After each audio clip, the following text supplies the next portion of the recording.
a todos, tudo bem? Estamos juntos para o ANPR Debate, o webinar sobre princípio acusatório, arquivamento pelo MP e persecução patrimonial. Nesta tarde, teremos o imenso prazer de receber os professores e colegas do Ministério Público Brasileiro aqui localizados nesta mesa virtual.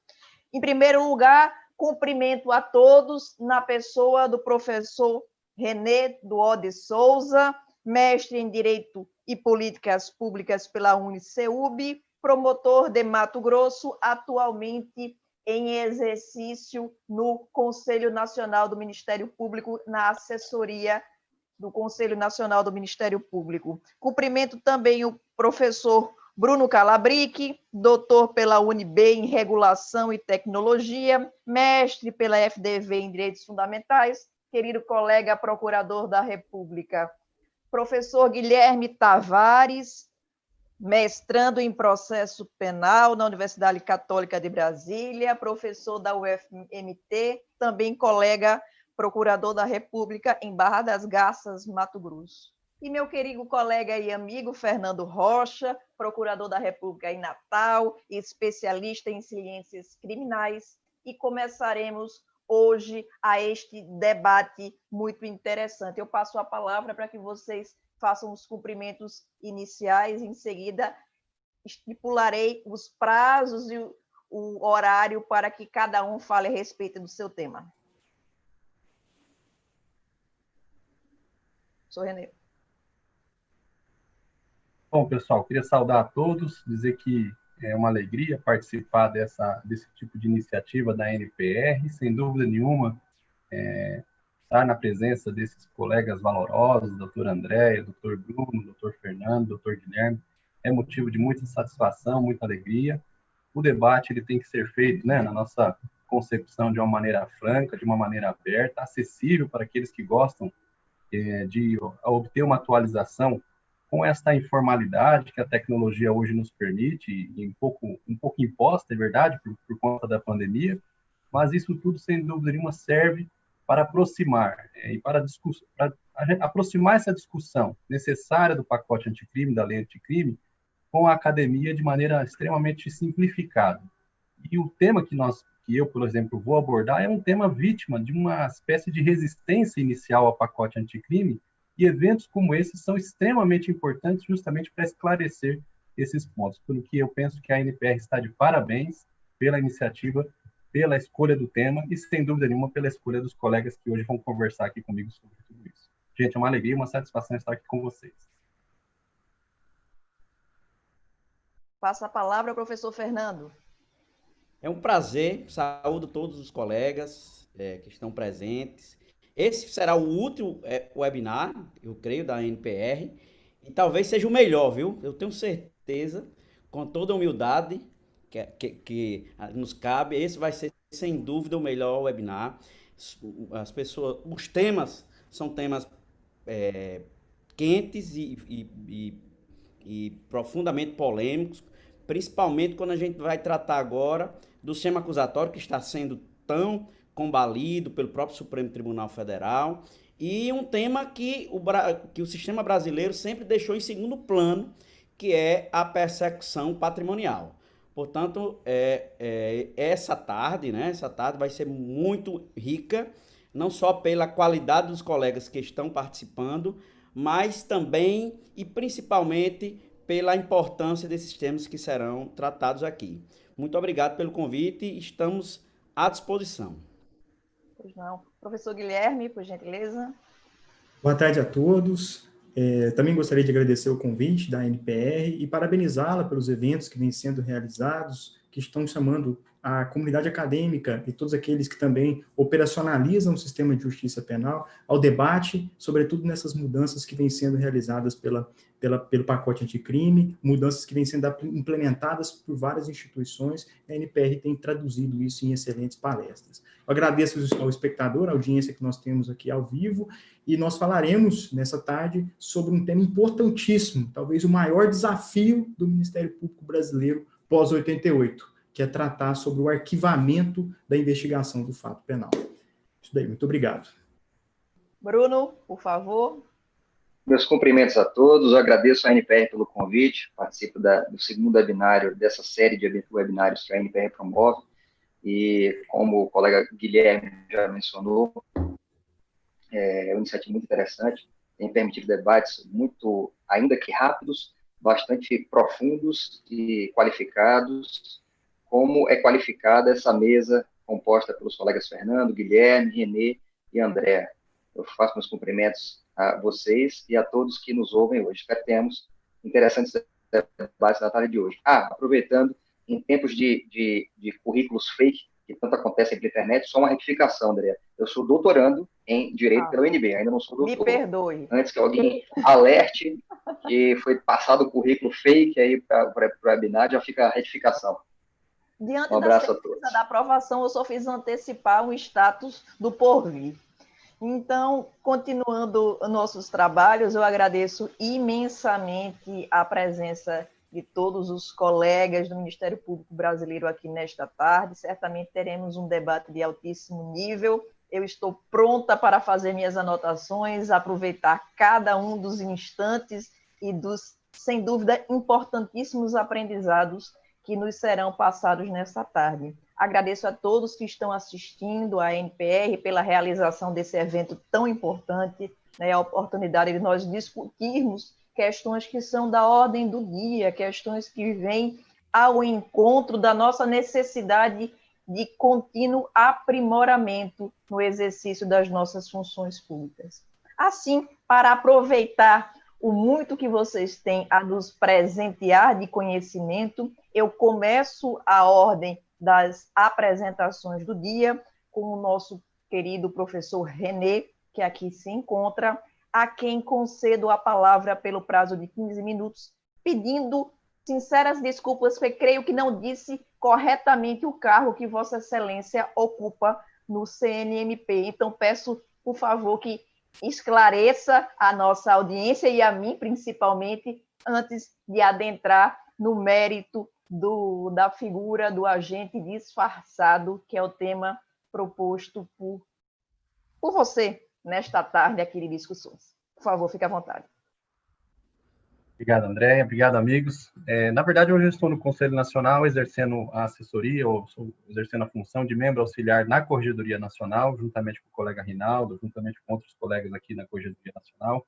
E a gente tenta aí desempenhar um trabalho bastante significativo nessa atuação importante que hoje a Corregedoria Nacional realmente desempenha no país todo, né? Nós temos hoje uma necessidade de um acompanhamento das atividades do Ministério Público, e a Corregedoria Nacional ganha essa notoriedade ano a ano, gestão a gestão, junto ao Conselho Nacional do Ministério Público.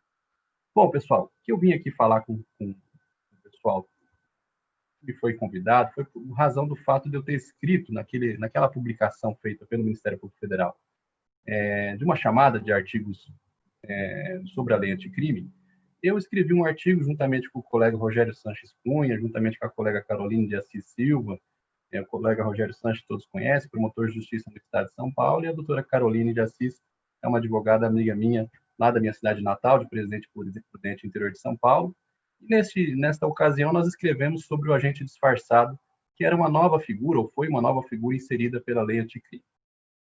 O que nos desafiou, o que nos convidou a escrever esse artigo, pessoal, foi o fato de que a lei entrou em vigor, como todos sabem, em dezembro de 2019, e, para minha surpresa, pouco antes, inclusive, da própria publicação da lei, eu já havia encontrado alguns poucos artigos com críticas bastante ácidas a respeito do Instituto, mas muitas críticas que revelavam, na verdade, um certo desconhecimento a respeito da pretensão do legislador ao criar esse Instituto.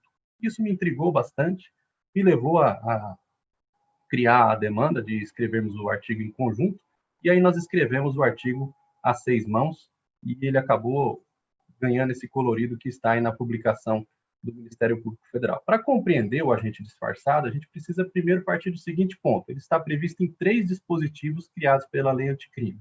Ele foi criado, inserido primeiro no Estatuto do Desarmamento, em 2 ocasiões, artigo 17, parágrafo 2º, e artigo 18, parágrafo único, e depois no artigo 33, parágrafo 1º, inciso 4 da Lei de Drogas.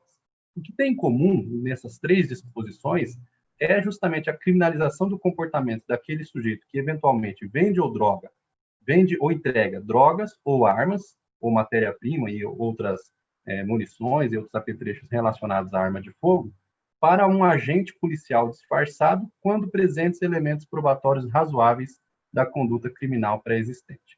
Essa disposição legal, pessoal, que insere o agente disfarçado e que cria justamente a necessidade de nós compreendermos o que vem a ser exatamente o agente disfarçado e, mais importante do que isso, como não caracterizá-lo como um instrumento de uma atuação abusiva da atividade policial investigativa. Que essa me parece a grande preocupação e a grande confusão que se faz quando se quer estudar o agente disfarçado, digamos assim, de uma maneira superficial. O que é o agente disfarçado? Antes de eu dar um conceito mais detalhado, eu gosto de fazer a colocação da natureza jurídica do Instituto. Me parece que, em razão da maneira como a legislação foi redigida, o agente disfarçado se insere como uma nova técnica especial de investigação, de uma atuação policial, que é utilizada somente em algumas situações específicas colocadas pelo legislador aí no Estatuto do Desarmamento e na Lei Antidrogas, na Lei de Drogas brasileira. Agora, o agente disfarçado ele se caracteriza, a meu ver, com uma sofisticação operacional intermediária. E aqui começamos a ingressar justamente nas especificações necessárias para identificar a legalidade, não vou nem falar em constitucionalidade, vou falar em legalidade da atuação de um agente disfarçado. Por que eu falo que ele encontra-se numa situação operacional intermediária? Me parece necessário a gente compreender que ele está entre uma campana policial caracterizada pela espera, pela atuação dos agentes policiais, em que há uma espera pela atuação, pela realização do flagrante delito, para então a polícia efetuar a prisão em flagrante, naquilo que se convencionou chamar de flagrante retardado, e uma infiltração policial ou ação controlada propriamente ditas, que são outras técnicas especiais de investigação previstas, por exemplo, na nossa lei de organizações criminosas. Agora, evidentemente que o agente disfarçado, ele tem uma relativa habilidade de atuar, porque ele atua descaracterizado, ele atua de maneira a manter oculta a sua identificação, para que ele realize a atuação frente ao enfrentamento daquela conduta criminosa. Agora, essa habilidade, essa descaracterização, o disfarce realizado pelo agente disfarçado, visa essencialmente, é aqui que me parece o toque de caixa para compreender a legalidade do Instituto, visa não a realização da comercialização em si, mas principalmente a coleta de provas que indiquem que a atuação do agente disfarçado não interferiu no curso causal relacionado à prática daquela conduta criminosa. Então, o Instituto ele reclama, é verdade, uma maturidade institucional, a polícia não pode agir de maneira assodada e de maneira, inclusive, a despistar ou camuflar atuações equivocadas de agentes policiais como se fossem agentes disfarçados, mas, sem dúvida nenhuma, cria um incremento investigativo razoável que merece, sem dúvida nenhuma, aplausos para o legislador brasileiro. Por que isso? Porque eu vou dar dois exemplos aqui de uma situação que é consolidada no país de que não poderia haver prisão em flagrante de delito. Se um policial solicita entorpecente para uma determinada pessoa e essa pessoa não possuía antes entorpecente, mas essa pessoa nunca fez isso antes na vida, ela se desloca até, por exemplo, um local de comercialização de droga, adquire uma determinada quantidade de droga e volta e entrega para esse policial, nessa situação resta absolutamente caracterizado um flagrante preparado ou um crime impossível e esta operação toda resta aniquilada. Nesta situação, gente, é consolidado na jurisprudência brasileira, o sujeito não pode ser preso pelas condutas anteriores, relativas ao armazenamento, à guarda daquele entorpecente ou do produto ilícito, porque, nesse caso, a obtenção da substância entorpecente foi somente para a entrega momentânea daquele produto ilícito para o agente que provocou a situação. Então, nessa situação, há nulidade absoluta. Agora, o problema é que a jurisprudência também se expandiu para o fato daquele sujeito que faz este comportamento para inúmeras outras condutas deste tipo, mas ele não mantém consigo armazenada essa droga. Então, nessas situações, o sujeito atua ativamente, profissionalmente, inclusive, na atuação criminosa desse tipo de conduta e, em razão, digamos assim, de um certo elastecimento da súmula 145 do Supremo Tribunal Federal, o sujeito acaba escapando à ação policial e a ação estatal persecutória. Então, foi com este objetivo, visando esta segunda situação, que me parece que o agente disfarçado foi muito bem concebido. Se a gente fizer aqui uma operação de direito penal, puramente de direito penal, esquecermos aqui as questões relacionadas a processo, o que houve aqui foi uma tipificação de uma conduta, só que essa tipificação é feita com uma condição.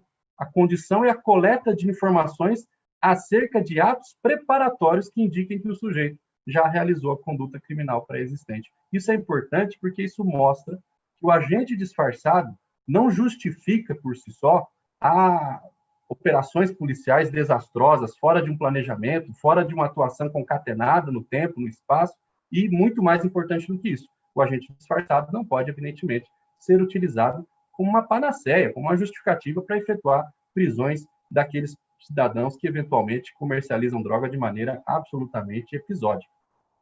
Nestas situações, me parece importante a gente deixar isso muito claro, me parece possível aí pensar que o agente disfarçado, nessas situações, acaba agindo como um agente provocador. Então, o grande recorte, a meu ver, para identificarmos a validade da atuação do agente disfarçado, parte da ideia de que o agente disfarçado não pode ser caracterizado como um agente provocador.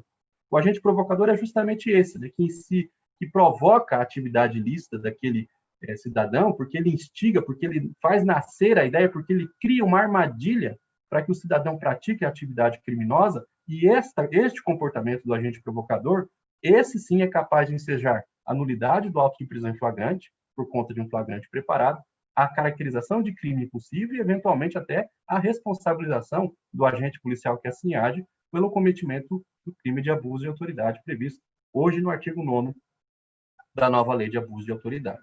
Então, essa me parece o recorte necessário para a gente compreender como é que funciona o agente disfarçado.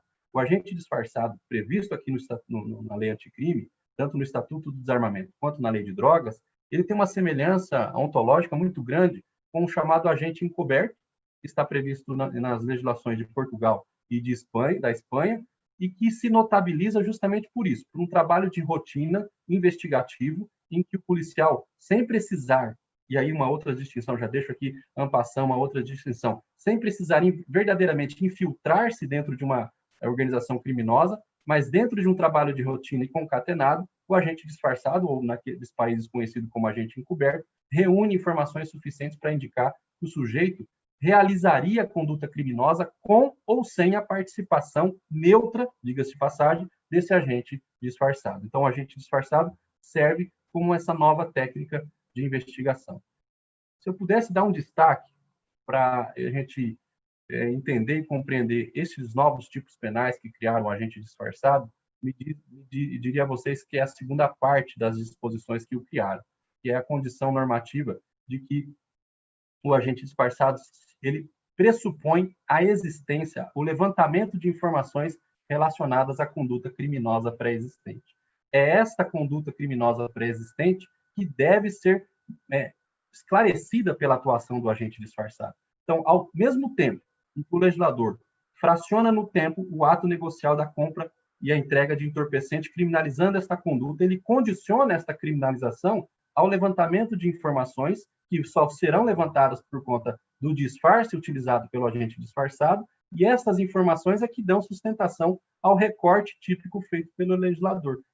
São estas informações que afastam a caracterização, eventualmente, do flagrante preparado e do crime possível. Essas informações são cruciais, porque são elas que indicam que o sujeito, por exemplo, no exemplo que eu dei a todos, o sujeito se deslocou até um determinado lugar para adquirir determinada quantidade de drogas para revendê-la para o agente disfarçado, mas porque ele faria isso independentemente da atuação desse agente disfarçado.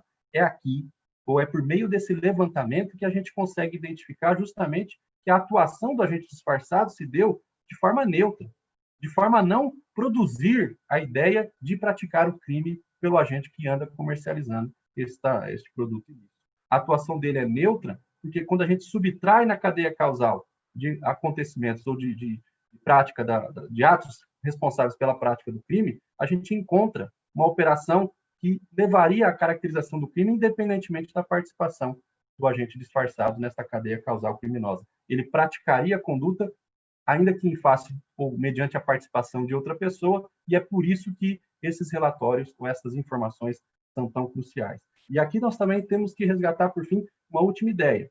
Se, por exemplo, o agente disfarçado realiza toda essa investigação, realiza esse levantamento e comprova no levantamento que o sujeito não faz isso rotineiramente, de que não há conduta criminal pré-existente, que aquela comercialização foi episódica, não há como salvar, não há como tipificar e incriminar essa conduta realizada por esse sujeito. Isso demonstra, inclusive, a necessidade de compreender o agente disfarçado como um instrumento de investigação extremamente importante, mas que ele não pode simplesmente ser utilizado como um expediente de alargamento de prisões de pessoas que encontram-se, na verdade, desvinculadas das práticas de crimes.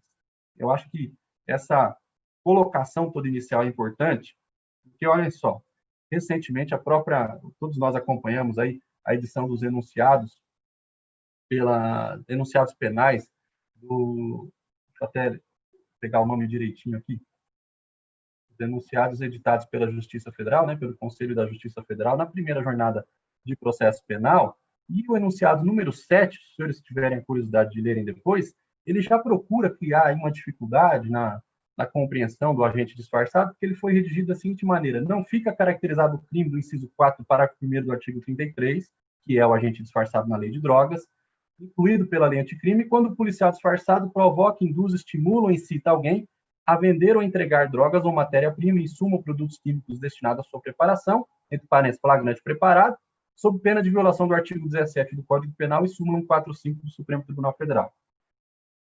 Vejam a importância de compreender muito bem o Instituto, porque este enunciado, se compreendido como uma espécie de generalização de que o agente disfarçado sempre ensejará a prática de atos viciados, como um flagrante preparado ou como um crime possível, nós estaremos diante de uma aniquilação de um instituto criado pelo legislador no seu exercício autônomo legítimo de legislador de querer tipificar determinados comportamentos, ainda que comportamentos condicionados à comprovação de atos preparatórios que o legislador entendeu dentro da sua autonomia como reprováveis criminalmente.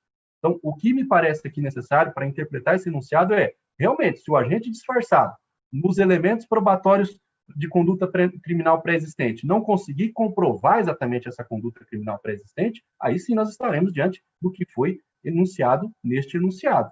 Agora, se por outro lado, os elementos são capazes de afastar a instigação, a provocação do crime pelo agente disfarçado, penso que o agente disfarçado é uma medida extremamente útil, extremamente necessária no país, principalmente quando nós sabemos que o tráfico de drogas hoje se vale, o tráfico de drogas, o tráfico de armas, se vale da chamada técnica do tráfico formiguinha, que é justamente a comercialização desses produtos por meio de um mutirão de cidadãos recrutados pelo crime para a prática justamente pulverizada dessas condutas, o que dificulta sobremaneira a atuação dos órgãos de persecução penal. Então, é por isso que eu penso que o Instituto é extremamente útil e extremamente relevante para o enfrentamento desses crimes no Brasil, gente. Acho que eram essas as colocações iniciais. Muito bem, professor René Souza, agradeço suas palavras, um tema de fato excelente, muito instigante. Eu estava fazendo algumas anotações aqui, aproveitando já para tirar algumas dúvidas acerca do Instituto, né? E agora passo a palavra desta feita para tratar a respeito de persecução patrimonial, tema também tratado na nossa publicação recente a respeito das modificações da lei anticrime. Passo incontinente a palavra ao professor Fernando Rocha. 15 minutos.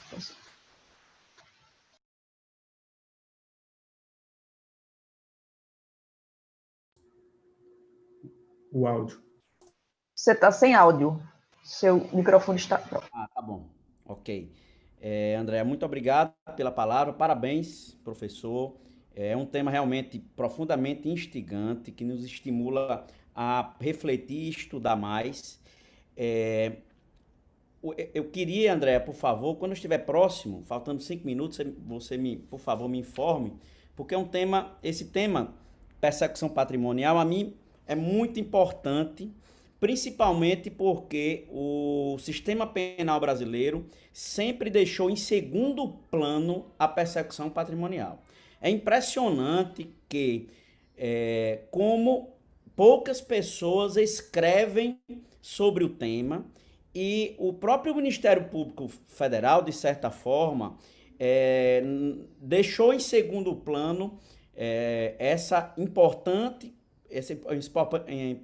perspectiva da persecução patrimonial dos crimes organizados.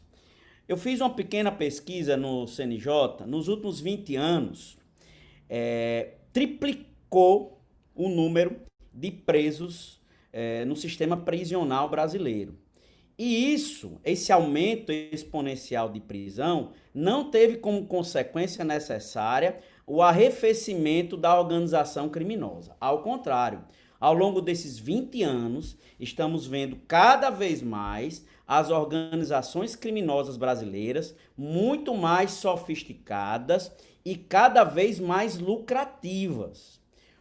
A prisão de Dario Messer revelou claramente, como um exemplo recente, dos valores que estão sendo utilizados para a prática do delito. A conclusão que nós temos preambularmente é que essas organizações criminosas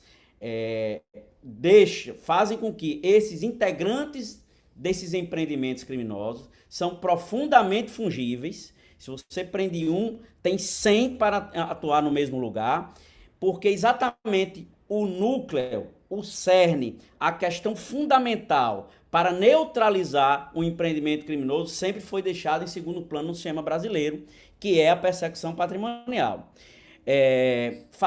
Tem um estudo fantástico feito pelo colega Roberto de Oliveira Vieira, que ele escreveu um livro que eu até não estou autorizado a fazer propaganda dele, não, mas esse livro é muito interessante, são dos poucos que escrevem sobre o assunto. Ele faz uma análise de direito comparado e traz essa importante análise de que o confisco alargado, que foi, na minha opinião, a grande inovação da lei anticrime, quando eu me refiro à inovação, me refiro à inovação persecutória, ela já é prevista em vários países.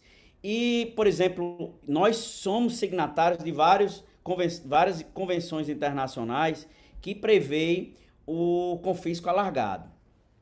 E o professor Roberto, ele fala que nesse sistema de persecução patrimonial, nós temos 4 gerações.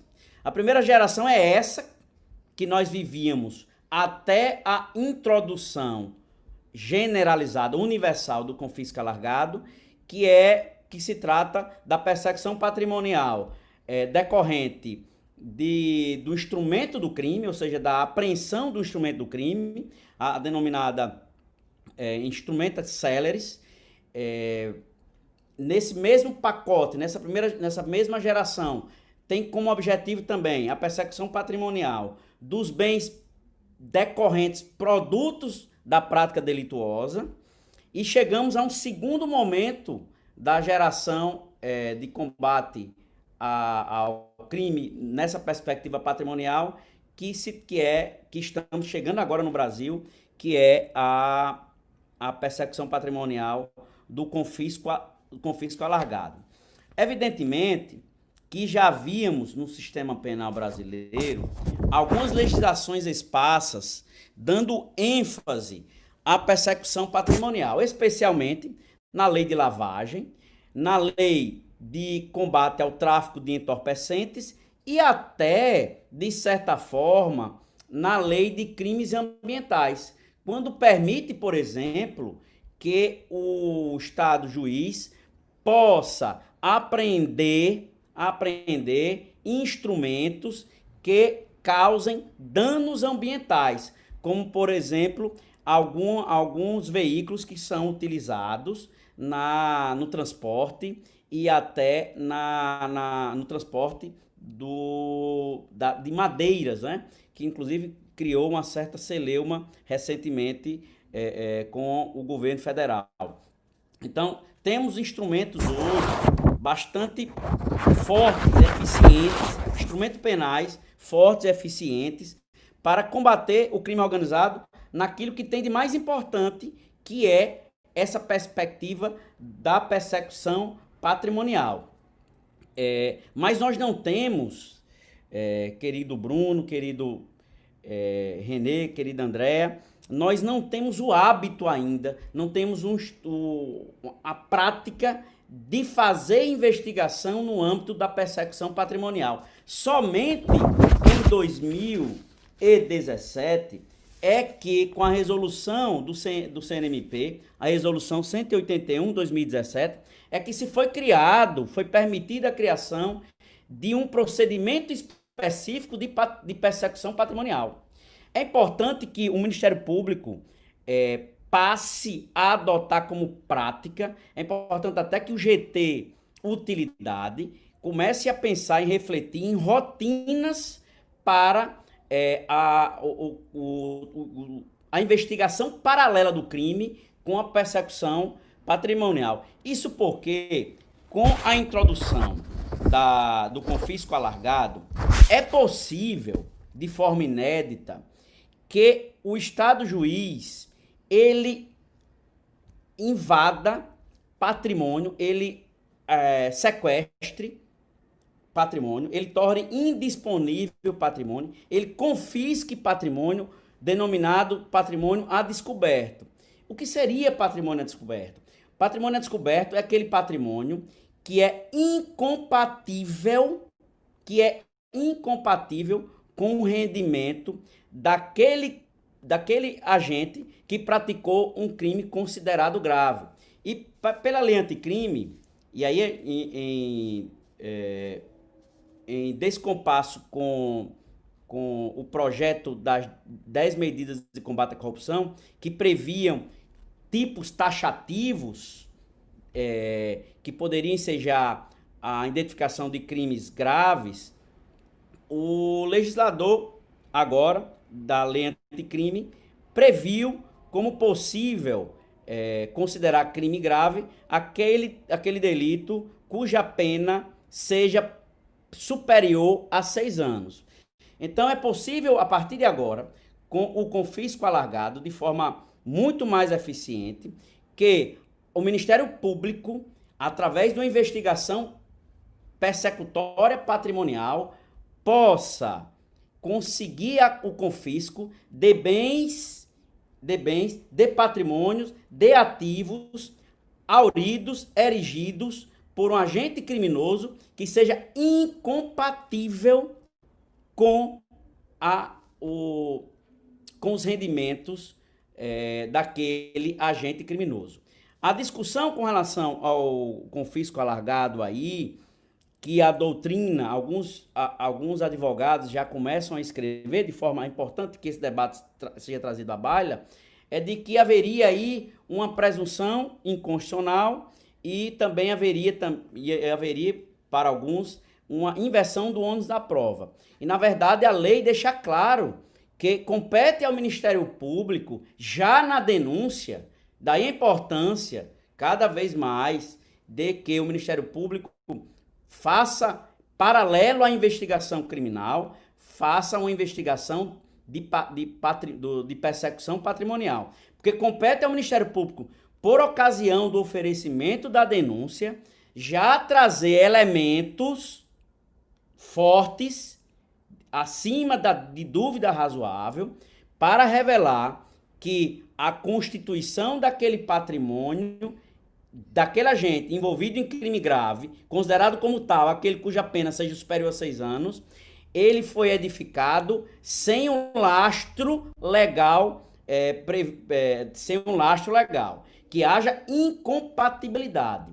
Essa diferença entre o patrimônio lícito provado e o patrimônio total é o que a doutrina denomina de patrimônio a descoberto. Esse patrimônio a descoberto deverá o juiz, considerando o delito praticado pelo agente, considerado grave, e considerando essa incompatibilidade de evolução patrimonial, permite que o juiz decrete a perda em favor da União, se o crime for federal, ou em favor do Estado, se o crime for estadual, se o crime for da competência da Justiça Estadual, decrete a perda em favor do Estado e da União desse patrimônio considerado a descoberta. Então, evoluímos sem dúvida alguma.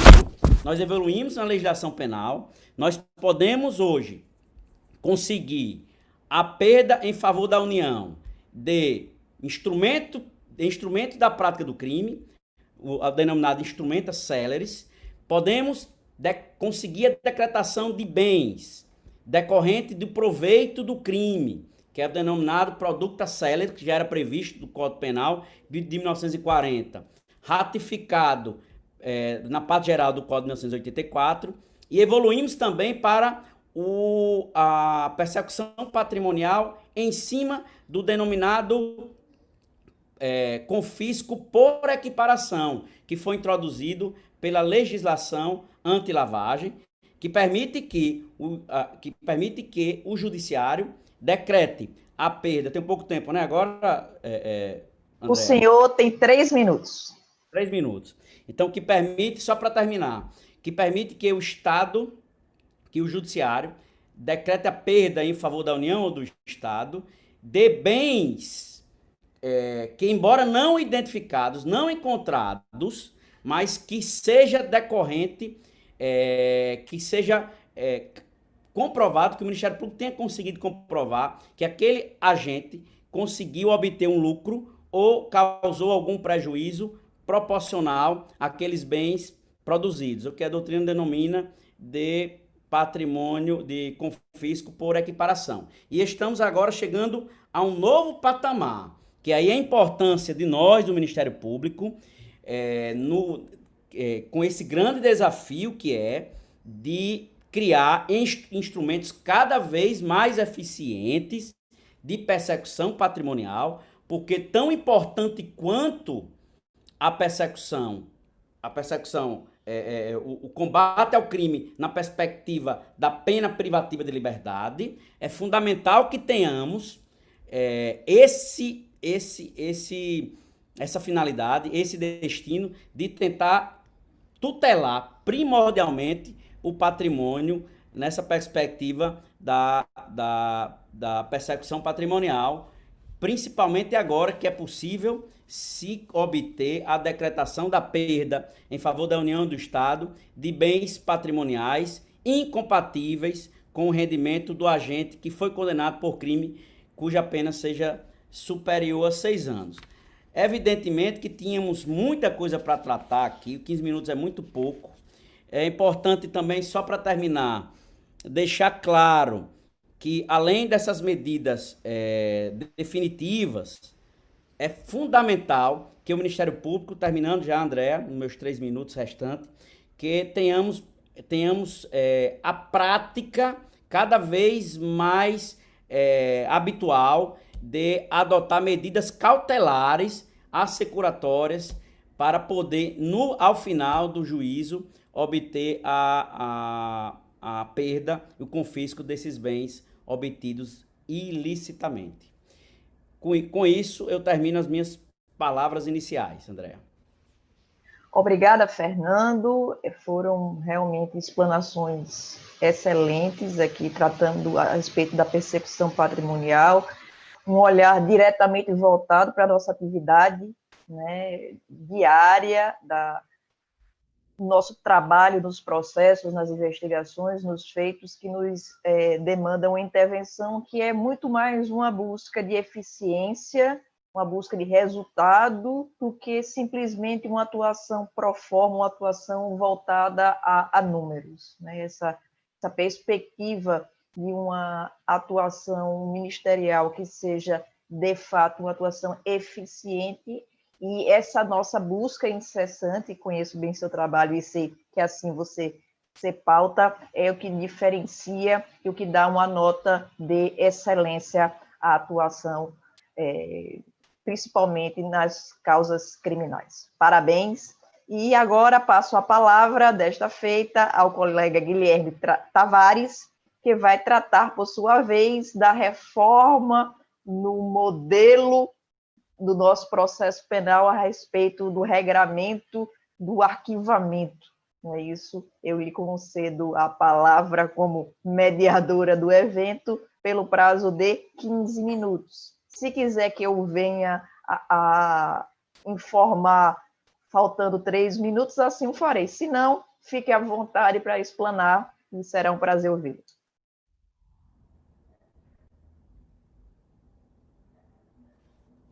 Seu microfone está no mudo. Sim. Muito obrigado, Andréia, pelas palavras. Também cumprimento os colegas que falaram sobre temas importantíssimos para o combate ao crime organizado no Brasil, né? Tanto o colega professor Renê e também o colega Fernando trouxeram importantes colaborações para o debate no enfrentamento da criminalidade. O tema que eu trarei a vocês é um tema de extrema relevância e foi uma alteração estrutural do sistema de justiça criminal, muitas vezes não lido dessa forma pelo intérprete do pacote anticrime.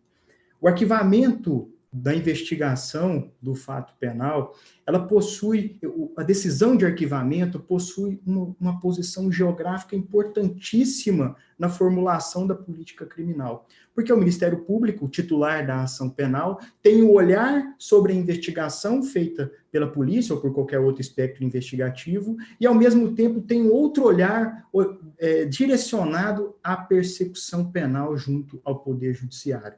Então, o Ministério Público tem condição de dosar a devida proporcionalidade na aplicação do direito penal por meio do processo.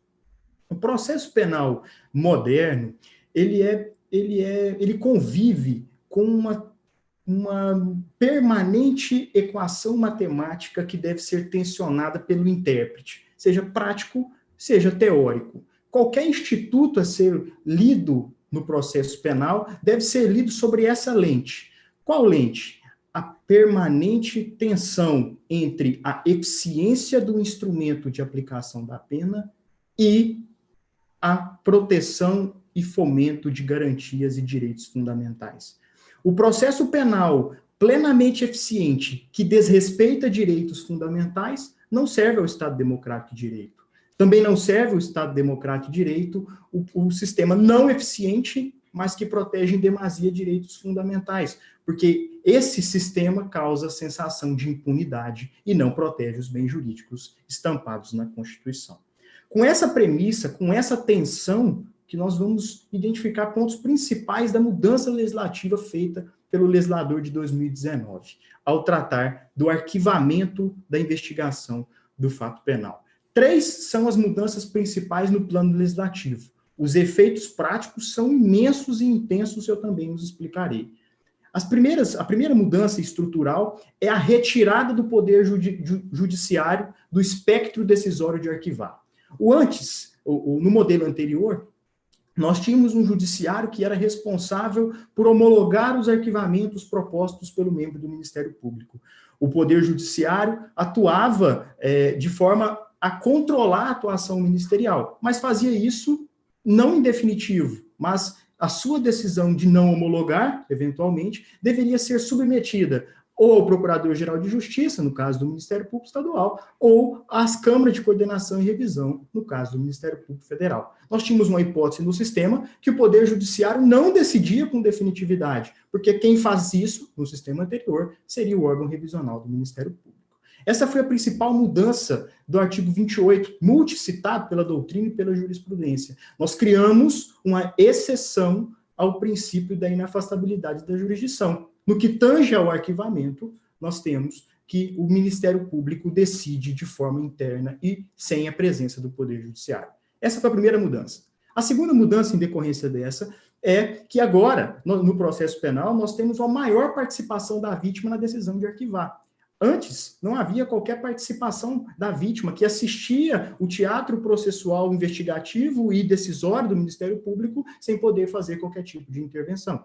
Agora, nós temos a necessidade de intimar a vítima das razões do arquivamento, possibilitando a ela a propor recurso em desfavor da decisão proferida pelo membro do Ministério Público.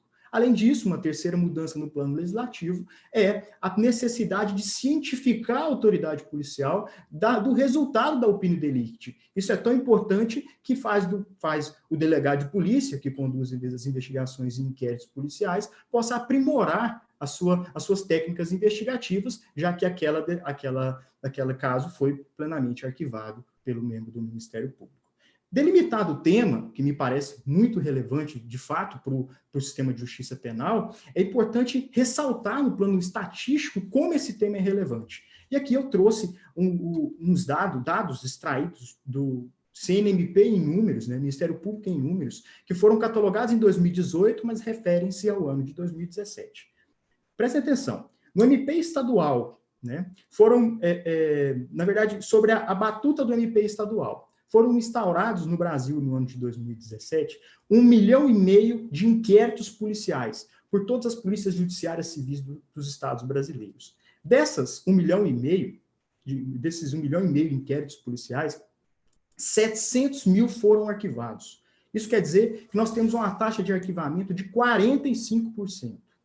No Ministério Público Federal, das 57 mil investigações instauradas pela Polícia Federal, foram arquivadas aproximadamente 38 mil, ou seja, 67% das investigações foram arquivadas. Veja que o tema do arquivamento da investigação do fato penal é de extrema relevância, seja para o aprimoramento teórico do Instituto, como também para que nós aperfeiçoemos a política criminal, que é a proteção dos bens jurídicos constitucionais. O que nos cabe dizer nessa breve exposição é se a formatação dada pelo legislador de 2019 encontra amparo na Constituição e nos tratados internacionais de direitos humanos. Como nós sabemos, a doutrina atual advoga a existência de uma necessária filtragem constitucional e convencional do texto normativo para fins de adequação ao texto constitucional. Isso deve ser feito de forma permanente, no aspecto prático e no aspecto teórico. E o que fez o legislador de 2019, com o pacote anticrime, foi trazer a literalidade do artigo 28 à retidão e torná-la mais consentânea ao texto constitucional, fazendo a tão citada filtragem constitucional. E para isso, eu elenco 7 argumentos que fundamentam a ideia do legislador e vêm ao encontro do próprio sistema de justiça criminal, que baliza as duas grandezas que eu disse inicialmente. O primeiro argumento é o princípio acusatório. O princípio acusatório diz que deve existir, né, no plano prático, a separação entre as funções de processar e julgar, cada uma delas exercida por um autor distinto, que atuam de forma a produzir um controle mútuo, protegendo, assim, as garantias e direitos fundamentais estampados na Constituição. No sistema brasileiro, a doutrina já, desde muito, traz que a Constituição adotou o sistema acusatório em sua redação originária, mas a lei anticrime trouxe, no artigo 3º, inciso A, traço A, a adoção expressa do princípio acusatório, onde ao Ministério Público incumbe a função de processar e ao Poder Julgador a função de julgar. O poder julgador, como característica íncita da jurisdição, ele deve ser exercido de forma imparcial. Ele deve promover a pena, isso é uma característica, segundo o Carnelucci, até a própria natureza jurídica da jurisdição é a imparcialidade. Já o Ministério Público deve exercer a pretensão penal acusatória, também de forma autônoma e independente. O que cumpre dizer ao Ministério Público é que a formatação existente na Constituição de 88 é completamente distinta daquela estampada na Constituição de 37, que deu ensejo ao Código de Processo Penal de 41. Isso quer dizer que o artigo 28, na sua redação originária, não era aplicado pelo Ministério Público da Constituição de 88, mas um Ministério Público dependente, um Ministério Público que não tinha sua autonomia funcional e precisava, nitidamente, de um controle judicial nas suas decisões de não processar casos penais. O Ministério Público de 88 é aquele bem lembrado pelo ministro Celso de Mello, quando ele proferiu decisão na petição 9067, em sede de medida cautelar, agora, 17 de agosto de 2020, e disse, de forma categórica, abre aspas, O Ministério Público, que é o guardião independente da integridade da Constituição e das leis, não serve a governos, ou a pessoas, ou a grupos ideológicos, não se subordina a partidos políticos, não se curva à onipotência do poder ou aos desejos daqueles que o exercem, não importando a elevadíssima posição que tais autoridades passam a ostentar na hierarquia da República, nem deve ser um representante servil da vontade unipessoal de quem quer que seja. Esse Ministério Público, relatado pelo ministro Celso de Mello, é o Ministério Público que tem conformação constitucional para decidir acerca dos arquivamentos das investigações dos fatos penais, sem a presença do Poder Judiciário. O segundo argumento que eu lhes mencionei é a necessidade de preservar a imparcialidade do julgador. Isso porque, quando o Ministério Público ordena um arquivamento e aquele juiz não o homologa, o que ele faz é atuar pró societate, sem direito de defesa ao acusado, se prendendo cognitivamente à tese não refratária do arquivamento proposto. O juiz deve, ao não homologar e submeter isso à Câmara de Coordenação e Revisão, analisar se há provas ou não sobre o caso que ali está sendo julgado, entre aspas, pelo Ministério Público. Existe uma teoria denominada dissonância cognitiva, que estuda os processos decisórios nas mentes de todos os seres humanos, né? Leon Festinger, um autor americano, traz à luz essa teoria e diz que, naturalmente, nosso sistema decisório ele é feito de forma a trazer consonância a entendimentos distintos, né? E ele faz dando efeito de primazia àquele que melhor lhe compete. Um exemplo do mundo da vida, né? Nós vamos pensar que queremos nós adquirir uma casa, estamos ali na internet procurando casas. Gostamos de uma pelas fotos, mas não tinha o preço, né?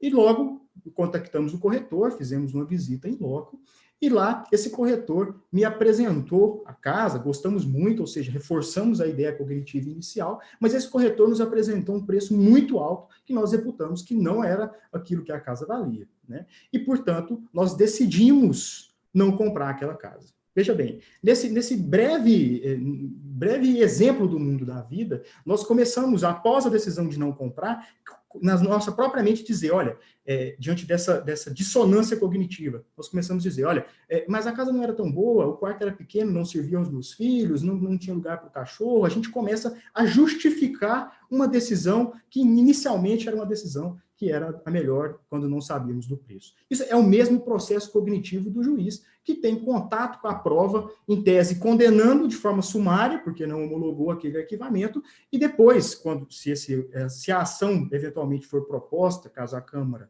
né, o Procurador-Geral de Justiça concorde com o juiz, ele tem, sim, uma predisposição em condenar aquele acusado, que até então não tinha sido ouvido, só vai ser ouvido em sede de defesa preliminar. Isso é a mesma lógica da criação do juízo das garantias, tentar preservar a imparcialidade objetiva do judiciário. Nessa mesma linha de ideias, é evidente que a retirada do poder judiciário desse espectro decisório é um avanço enorme, porque se o Ministério Público já é o responsável por dar a última palavra no caso, para que trazer o judiciário macular a sua convicção, a sua imparcialidade? Um outro argumento importante, né, é a previsão legislativa do arquivamento direto já na lei do Ministério Público Federal, né, Lei Complementar 75 de 93, e desde 93, a segunda Câmara de Coordenação e Revisão do MPF já vem realizando arquivamentos diretos. Então, já apontava por uma saída do próprio sistema. Um outro argumento importante é que na tutela coletiva, desde 1985, com a Lei de Ação Civil Pública, o arquivamento se dá de forma direta, né? Isso não há qualquer controvérsia jurídica. Um outro argumento, também que reforça o acerto do legislador, é que o procedimento de arquivamento nas cortes superiores, Superior Tribunal de Justiça e Supremo Tribunal Federal, não exige a revisão judicial. Aqui eu só separo o inquérito das fake news, que é uma tipicidade na doutrina e na jurisprudência do próprio Supremo, mas que, em tese, aquela decisão de arquivamento do Procurador-Geral da República, por si ou por delegação, ela é soberana e não precisa de revisão judicial, indo ao encontro de toda a explanação que eu coloquei aqui. Por fim, um outro argumento de extrema relevância, e vem do direito comparado, foi a pesquisa realizada pelo Tribunal Europeu de Direitos Humanos, onde, dos 48 países pesquisados na Comunidade Europeia, 45 tem o arquivamento dentro do próprio Ministério Público, sem a interferência do Poder Judiciário, preservando, portanto, a sua imparcialidade. Aqui, com base nessa delimitação e também nas fundamentações que eu coloquei, já me caminhando para o final da minha fala, eu gostaria de ressaltar que esse tema é um tema muito caro ao Ministério Público e também ao cidadão brasileiro, porque a mudança proposta pelo legislador, né, proposta eu digo porque ela está na legislação, no Código de Processo Penal, porém encontra-se suspensa atualmente por medida liminar do ministro Luiz Fux, mas é que eu creio que não deve ser declarado inconstitucional pelos argumentos que eu acabei de mencionar. Mas o principal ponto relacionado a essa mudança legislativa é a possibilidade, a oportunidade que se deu ao Ministério Público de colaborar efetivamente com a política criminal.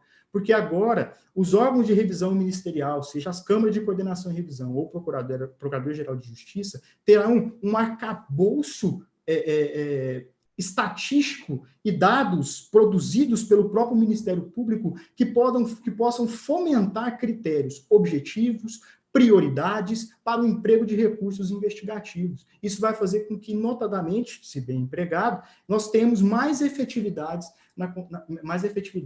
na construção da política criminal. É preciso que o Ministério Público brasileiro assuma essa responsabilidade de fato e produza, sim, segurança jurídica na interpretação da lei penal, bem como critérios objetivos de acordo com especificidades locais e regionais para a aplicação da lei penal. Isso vai dar certeza ao sistema e vamos melhorar as estatísticas de inefetividade da nossa investigação, tão combalida pela doutrina e, evidentemente, por estatísticas produzidas por inúmeros pesquisadores.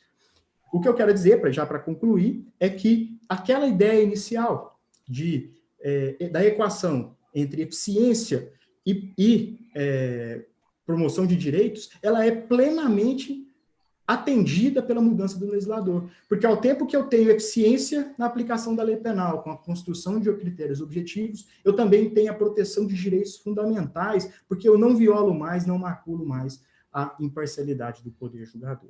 Então é com isso que nós temos, com essa perspectiva, que nós temos que melhorar aqueles critérios de arquivamento, que são grandes, né? Mais de 60% dos casos são arquivados, para traduzi-los efetivamente em melhoria da política criminal brasileira e da proteção dos bens jurídicos eleitos pelo legislador.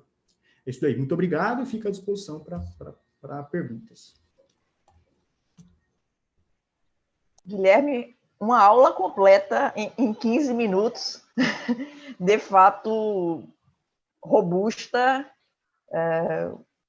substancial e que nos invoca algumas reflexões muito verticais, né, da essência do funcionamento do nosso sistema, do modelo que o legislador e que a Constituição Federal desenha e que pretendemos, evidentemente, cumprir com afinco as normas postas, e, de fato, eu parabenizo pela sua investigação, pelo seu trabalho, e, sem dúvida, frutos ainda mais belos virão dessa pesquisa. Meus parabéns. E, então, falando agora no prosseguimento do nosso encontro de hoje, do nosso encontro acadêmico, vou passar agora a palavra para o querido e muito conhecido colega Bruno Calabric, que vai tratar aqui de um dos temas mais relevantes, que é do tema a todos nós muito caro, do princípio acusatório. Você tem a palavra por 15 minutos, Bruno. Em novo, meus cumprimentos aos colegas que participam hoje deste webinário. Parabenizo pelas exposições.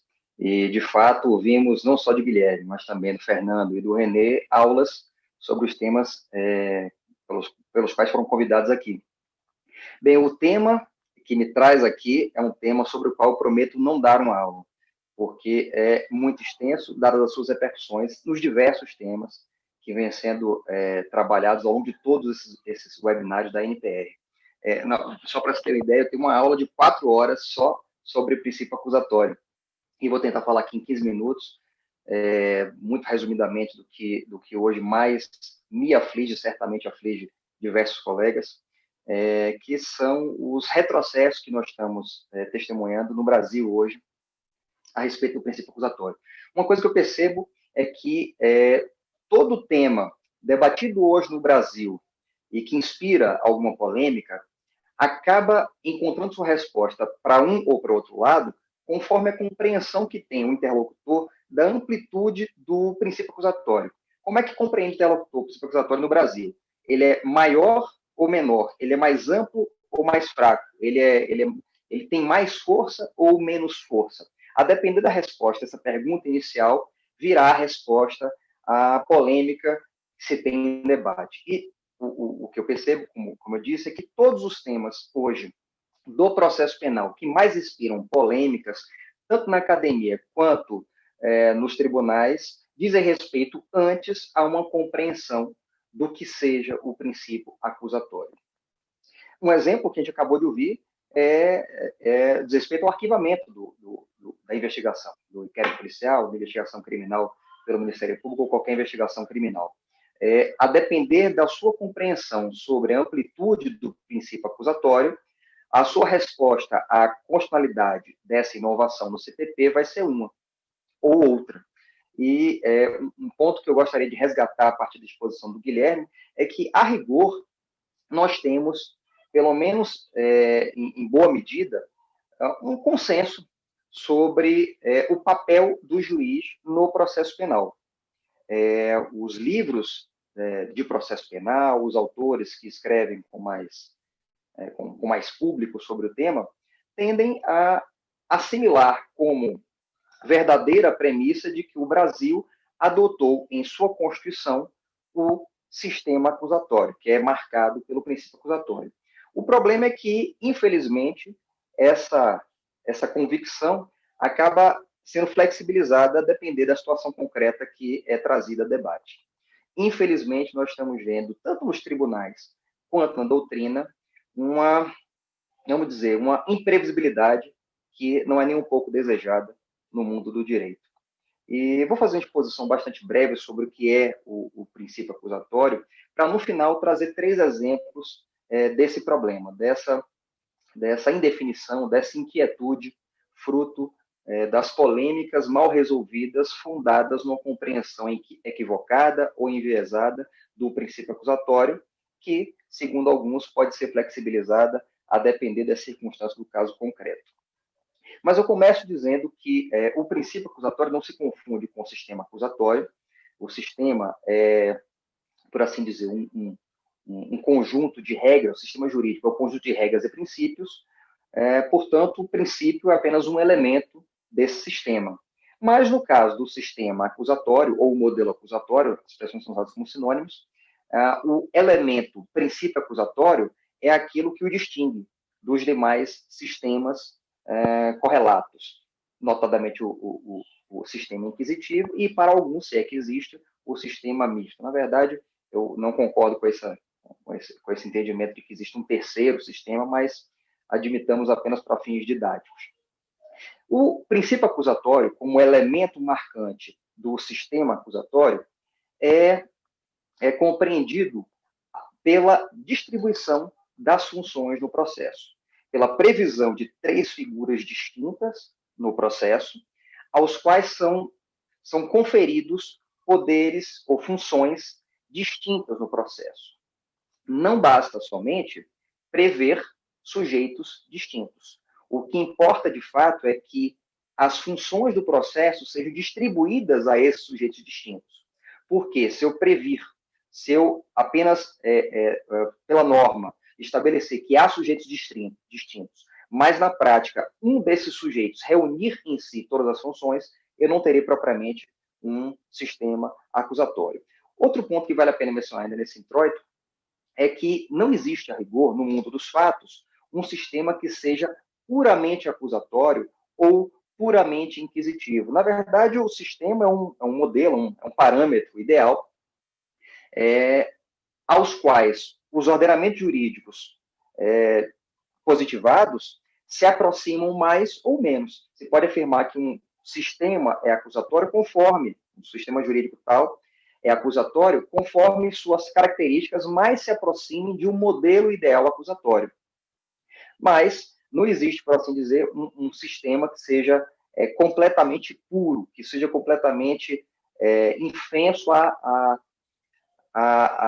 qualquer inspiração, a qualquer resquício de um outro sistema. Existe um modelo ideal aos quais os sistemas processuais penais positivados em cada país tentam se aproximar ou não a partir dos comandos constitucionais. E no Brasil, esse comando me parece bastante evidente, ele é extraído do artigo 129 da Constituição, que prevê ao Ministério Público essa figura distinta, o poder-dever do Estado de promover a ação penal, e a sua função de acusar traz em si a responsabilidade por provar sua acusação, sob pena de formular acusações temerárias. Então, a função de acusar é íncita ao poder, a função de investigar é íncita ao poder-dever de acusar, e, lido por outra forma, não existe nenhuma previsão constitucional da qual se possa extrair que a Constituição brasileira tenha admitido um sistema outro que não acusatório, ou, para que resumamos, um sistema inquisitivo.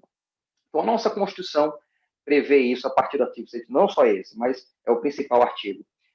O artigo 129, que confere ao Ministério Público o poder-dever de acusar na ação penal pública, que é a regra.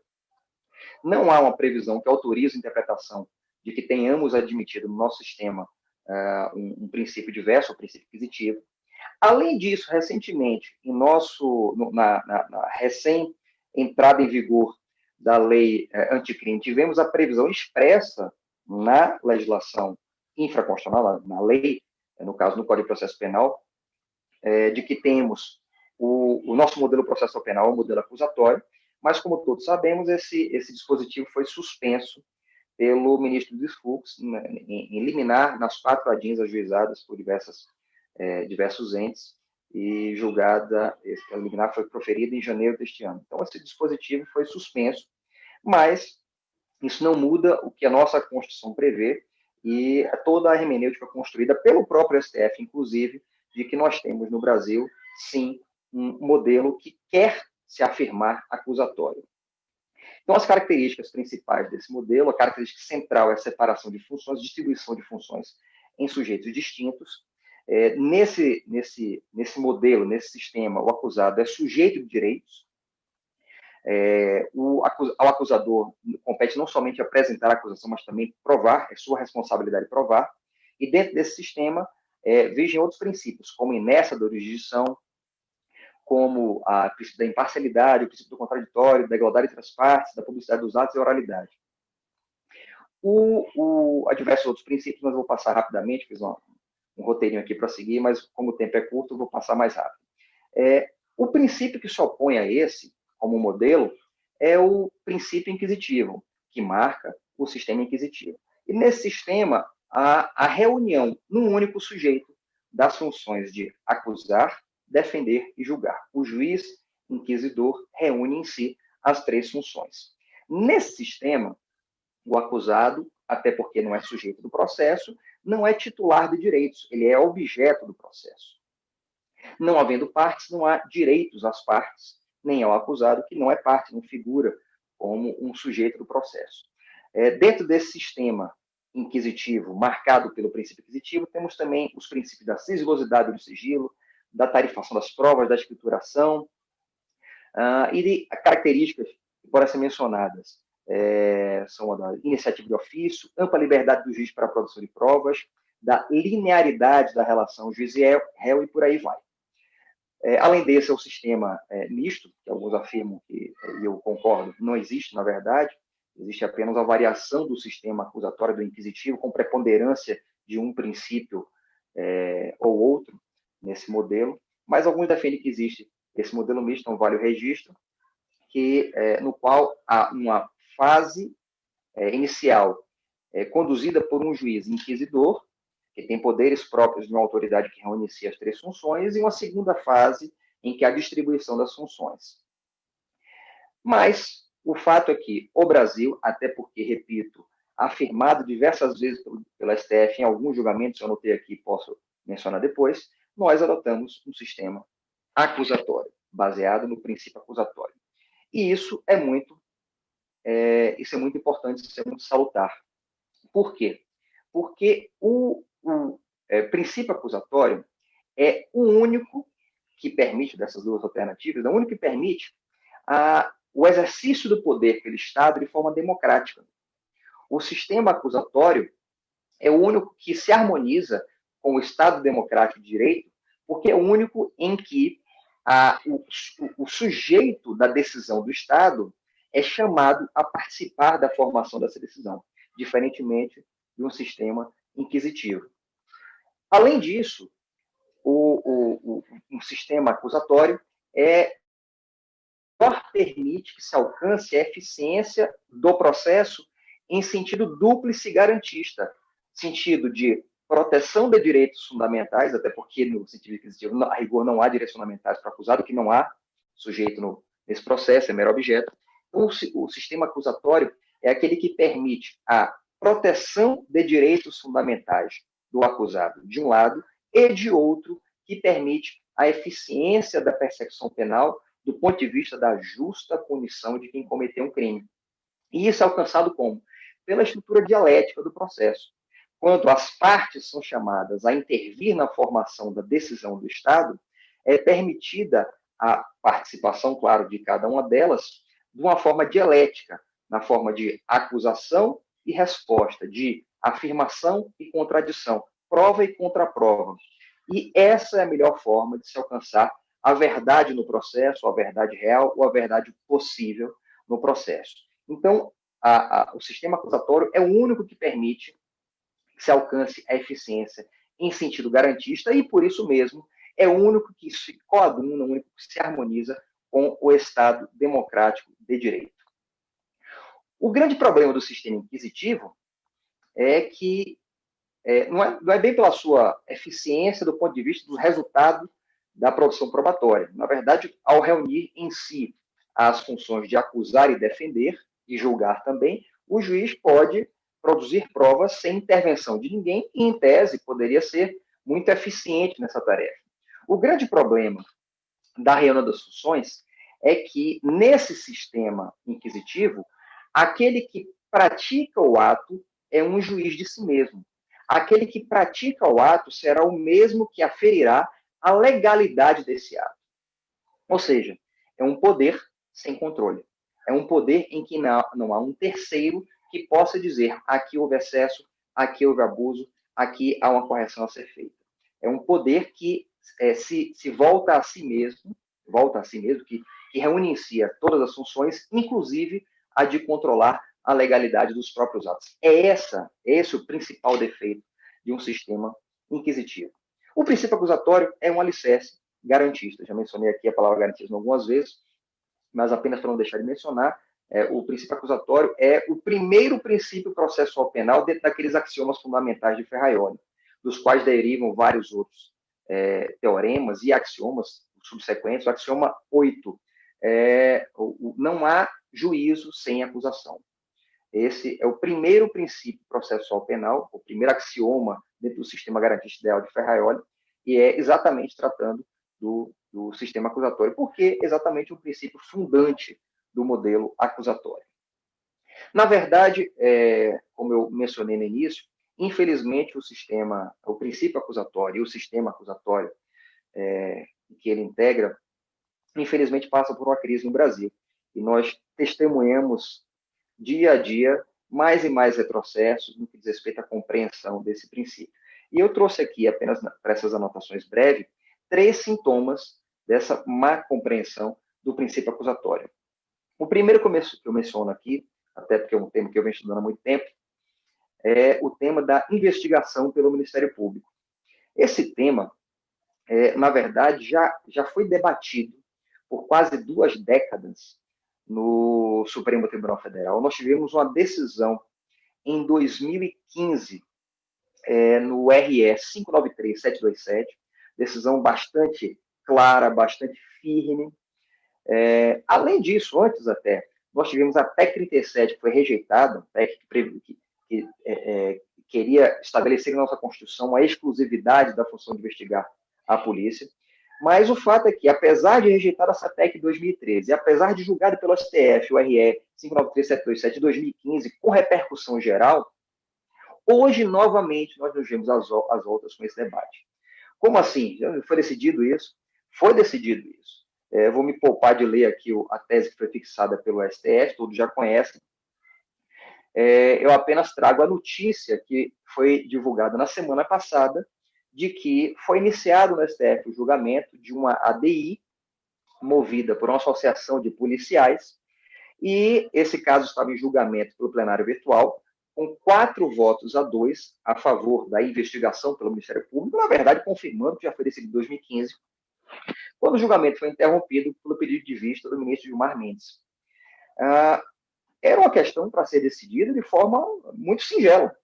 O STF já decidiu esse tema em 2015 com todas as letras e afastou qualquer dúvida que ainda houvesse em relação a esse tema. Mas, infelizmente, a discussão foi reaberta, sem que, pela parte do STF, tivesse identificado alguma explicação mais plausível para isso. E o fato é que é possível, em tese, não tecnicamente, para mim o julgamento nesse sentido seria absolutamente atécnico, mas é possível, em tese, que o STF retome esse debate e desdiga o que disse em 2015. Mais ou menos como fez com relação à prisão após a condenação em segunda instância. Em 2016, o STF proferiu uma decisão contundente no sentido, e em 2019 voltou atrás, proferiu decisão em 2016, com repercussão geral também. Contundente e com aplicação à regra omnibus de forma muito clara. E em 2019 voltou atrás, mudou o seu entendimento, ao meu ver, de forma técnica, porque desvirtua um sistema de controle de constitucionalidade que foi razoavelmente construído ao longo de vários anos. Esse é o primeiro sintoma, eu já estou caminhando para o encerramento. O segundo sintoma dessa má compreensão do princípio acusatório é algo que nós temos acompanhado dia a dia na imprensa, com indignação por parte de alguns professores e autores, e com uma certa tolerância por parte de outros, quando não aplausos, que é a instauração de investigação e condução da investigação diretamente pelo Poder Judiciário. O exemplo mais emblemático que nós todos estamos acompanhando é do notório inquérito das fake news. Eu vou me furtar de comentar sobre esse inquérito, todo mundo já conhece, já tem suas convicções a respeito dele. Eu apenas registro que a realização de investigação diretamente pelo STF não é coisa nova, mas sempre foi criticada por aqueles que estudam o princípio acusatório. Em 2018, por exemplo, no inquérito 4696, foi determinada a instauração e condução de um inquérito diretamente pelo STF no caso das algemas que foram utilizadas do do investigado, depois condenado, ex-governador Sérgio Cabral. O STF determinou uma instauração de investigação conduzida diretamente no STF, sem que se tivesse notícia de que houvesse alguma autoridade com foro que merecesse investigação diretamente pelo STF. Esse caso foi em 2018 e a investigação foi conduzida e, ao final, se encaminhou foi encaminhada aquela investigação a quem tinha atribuição para promover a ação penal no caso. E o último exemplo, apenas para não me alongar, é o exemplo que eu trago da colaboração premiada pela polícia.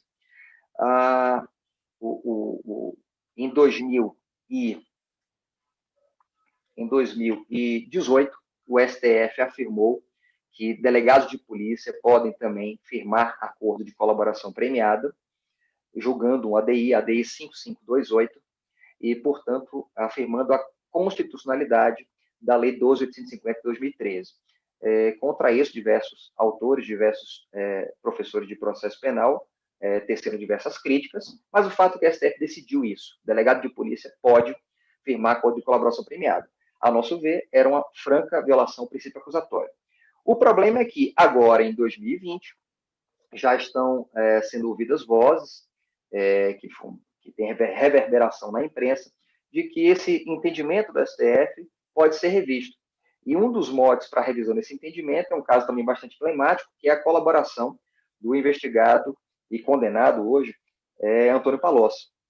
Trata-se de uma colaboração firmada pela polícia, à revelia do Ministério Público. O Ministério Público foi contra desde o início. Inicialmente, ele recusou essa colaboração. A polícia afirmou, quando apresentou esse acordo para ser homologado, o MP disse: não concordamos com a homologação porque não há fatos novos nem provas suficientes que mereçam um acordo. E mesmo assim, o acordo foi firmado e homologado. Hoje, ou que se tem a notícia de que o acordo deu em poucos resultados práticos, de que várias informações trazidas não foram corroboradas por provas suficientes, e esse acordo tem sido alvo de críticas, o que inspira alguns comentários de que o STF pode rever o seu entendimento de 2018 e corrigir aquilo que decide em 2018.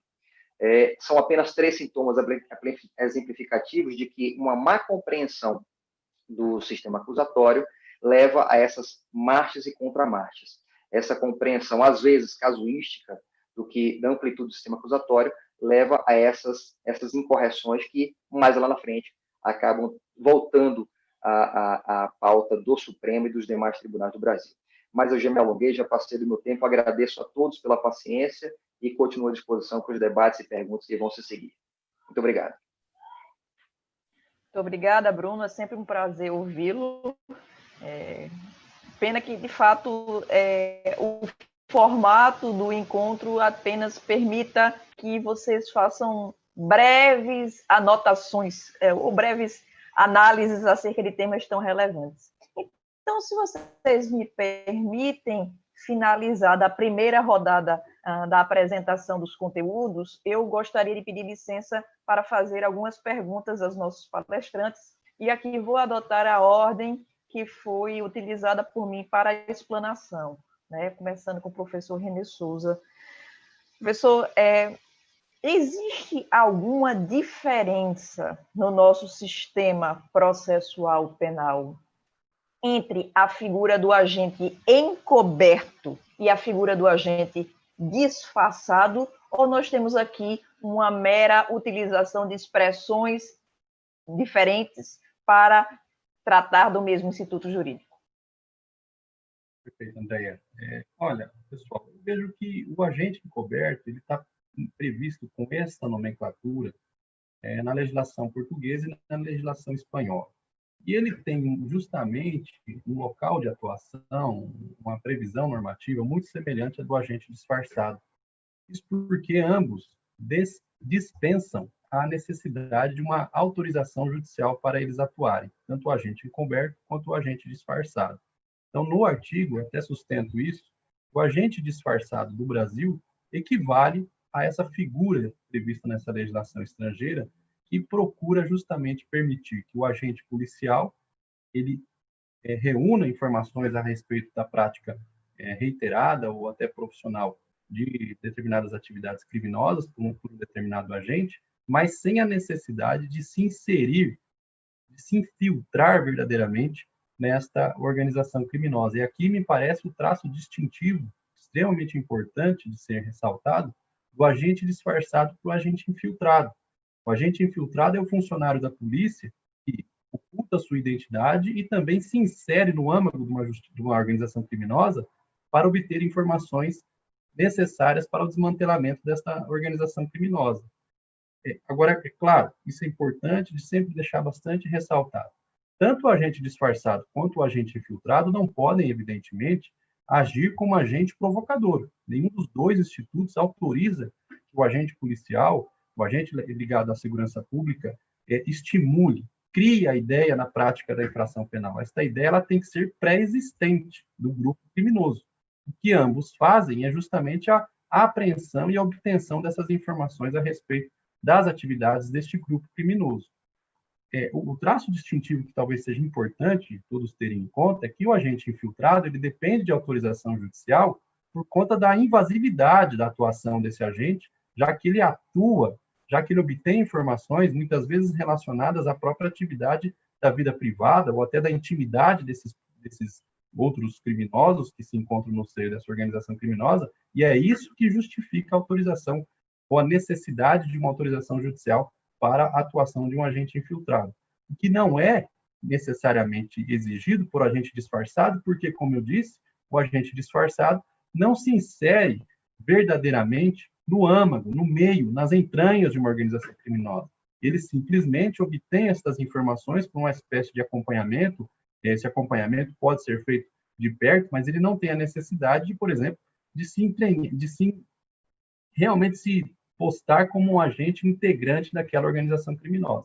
O agente disfarçado, esse acompanhamento é um pouco mais discreto, um pouco mais sutil, razão pela qual ele não precisa dessa autorização judicial, que é uma exigência feita pelo agente infiltrado, segundo a nossa legislação.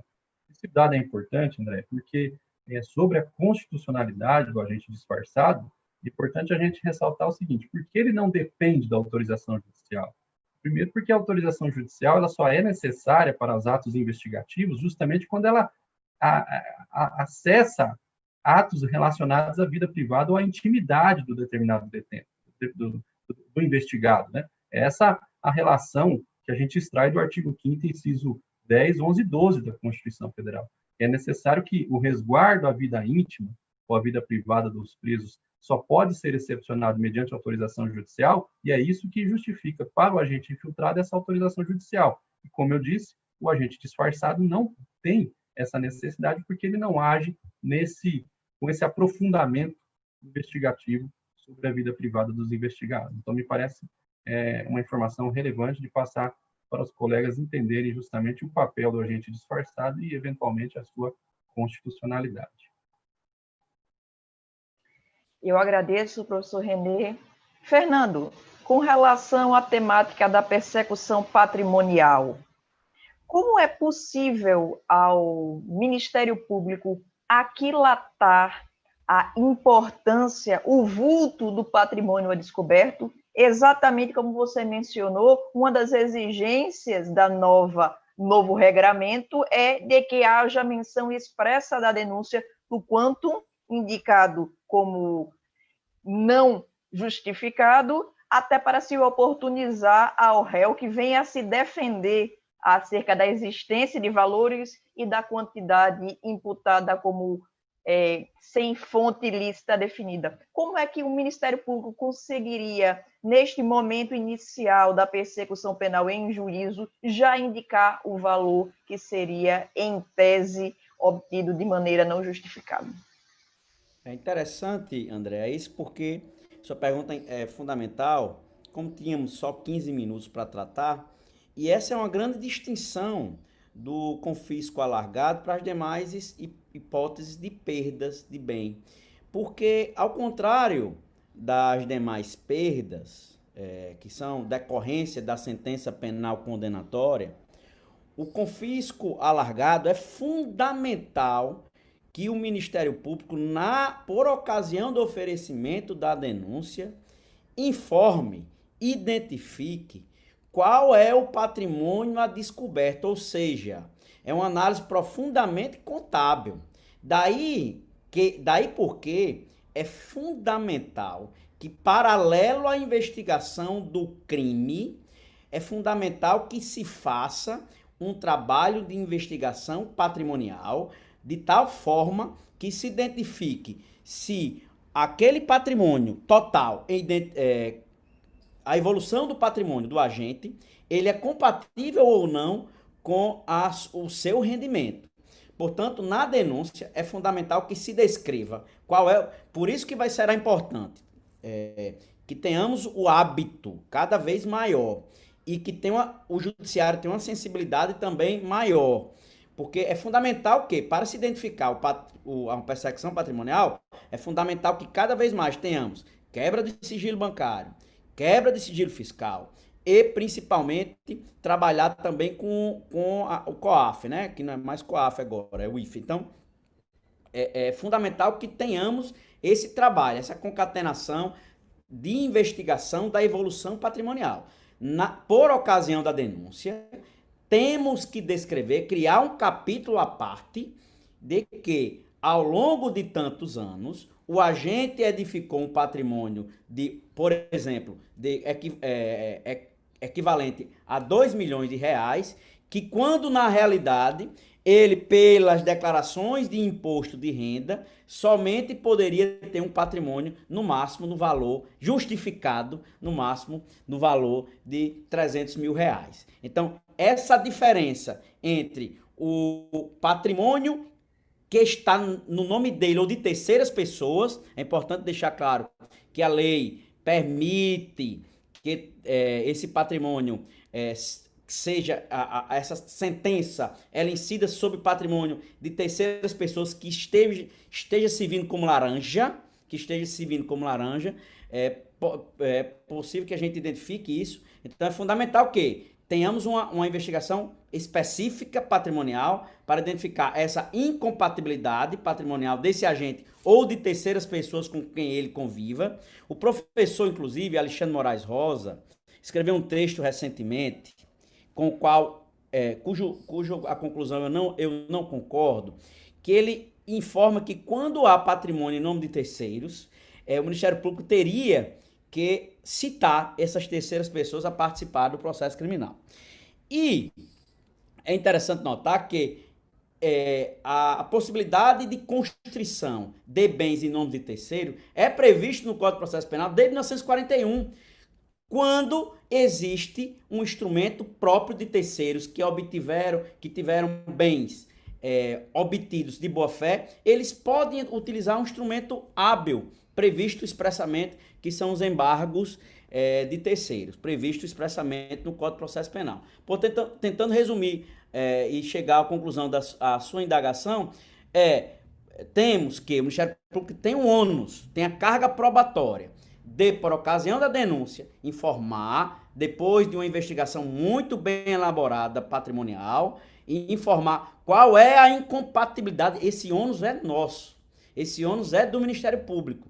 E devemos que, ao contrário das demais confiscos, né? Porque os demais confiscos, as demais perdas de bens são decorrência da sentença penal condenatória. No confisco alargado, não. Inclusive, o próprio 91A prevê que o juiz, por ocasião da sentença penal condenatória, deverá delimitar e arrolar quais bens são incompatíveis com a evolução patrimonial do agente. Então, foi ótima essa pergunta, porque permitiu que eu trouxesse essa diferença do confisco alargado para os demais tipos de confisco. Espero que tenha respondido à indagação, minha querida amiga. Plenamente, meu amigo. Muito bem respondido, como é típico das suas intervenções. Seguindo a rodada de perguntas, né? Ninguém será alijado, né? Não vou fazer essa diferença. Estou ávida para ouvir um pouco mais de cada um dos presentes. Eu agora me volto ao colega Guilherme para questioná-lo especificamente acerca de um tema que foi por ele abordado de maneira transversal no curso da sua explanação anterior, mas eu queria ouvir mais um pouco do que ele pensa a respeito. Considerando a sistemática do arquivamento das investigações, priorizando, portanto, a atividade ministerial a quem cabe verdadeiramente dar a última palavra acerca da eventual propositura da ação penal, e aqui posso até fazer um adendo também do acordo de não persecução penal, que é a alternativa que se descortina já com assento legal após a reforma. Pergunto a Guilherme se esta possibilidade de arquivamento ou esta vinculação do arquivamento necessariamente à última palavra dos órgãos revisionais, retirando-se o poder judiciário daquele controle anômalo, seria uma possibilidade de garantir ao próprio Ministério Público definir balizas de política criminal, balizas para a sua atuação, vinculadas também à questão do princípio da eficiência da administração pública.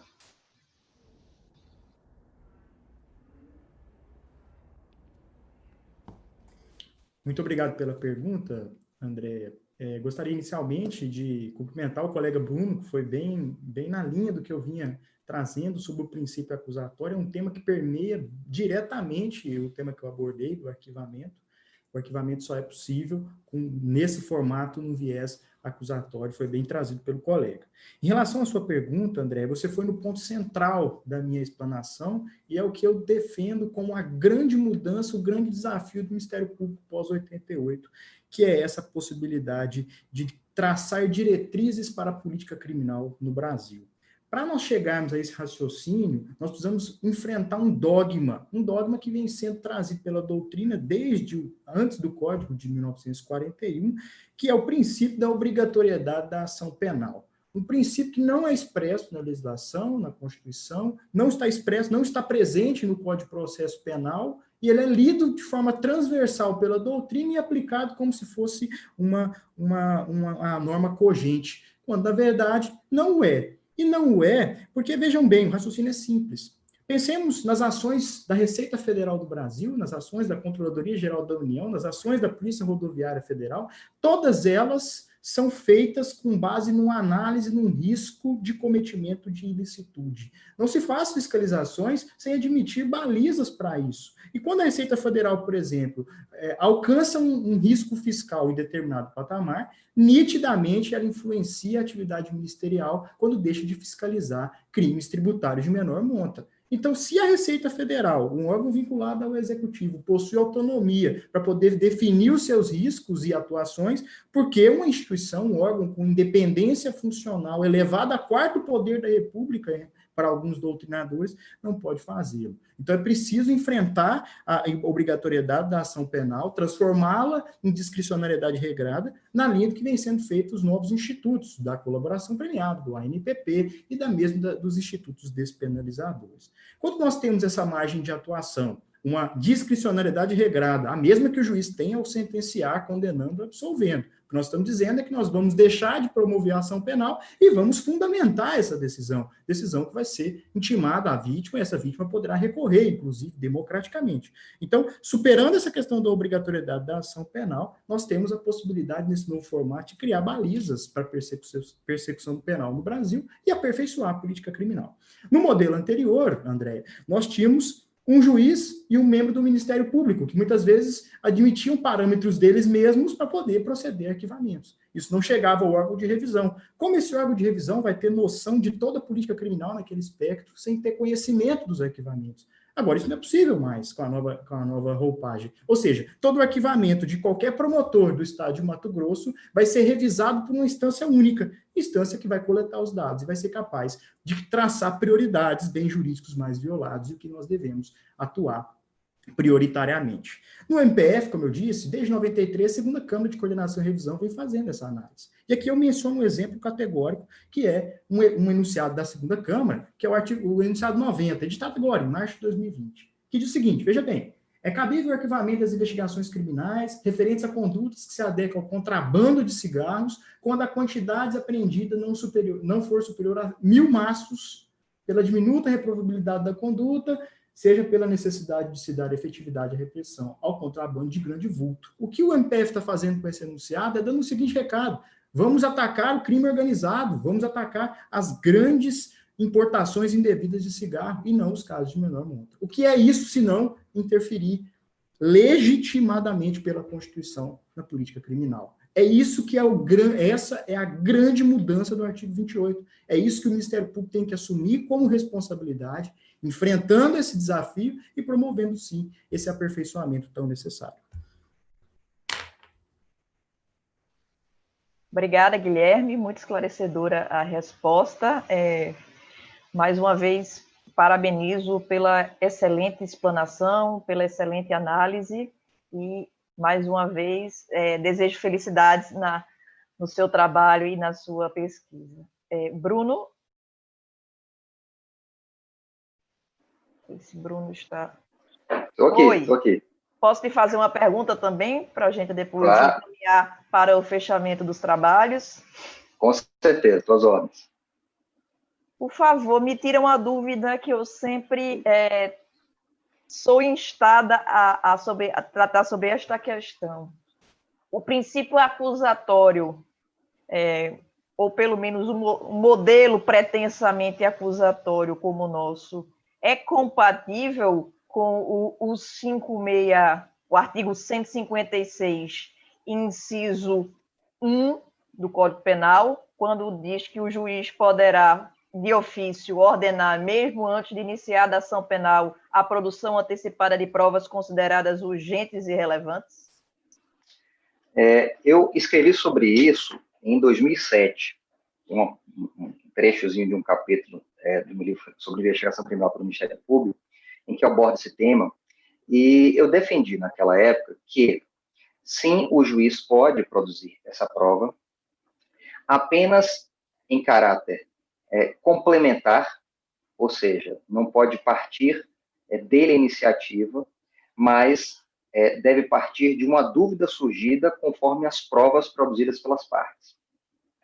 E, mesmo assim, a prova produzida pelo juiz deve ser somente uma prova que beneficie o réu.